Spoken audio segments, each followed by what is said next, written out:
Apa nak tindakan yang akan diambil oleh pihak berkuasa ataupun pihak yang ada kuasa ataupun pihak yang bagi kuasa. Jom kita tunggu. Tak cukup dengan permintaan maaf.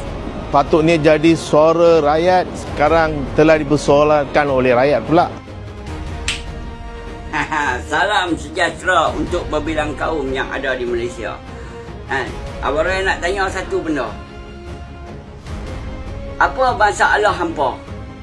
Hampa maafkan sampai dalam Malaysia kali pertama berlaku. Kali pertama berlaku orang Melayu kan ada kesalahan dengan kaum lain, turun pi sampai Batu Cave. Apa hampa nak? Apa lagi yang hampa nak? Perhinaan terhadap agama Islam hampa tahu banyak.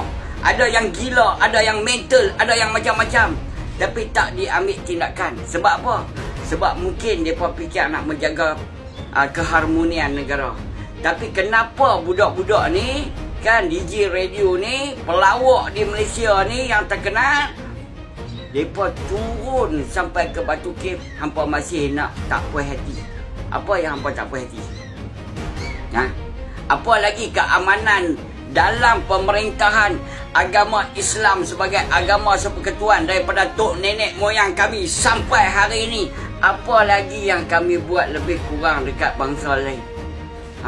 Kesalahan, turun padang, turun sampai Batu Cave, minta maaf. Besar terang mana sangat? Nak tanya. Namun hidup bukan mudah, hati mau keras.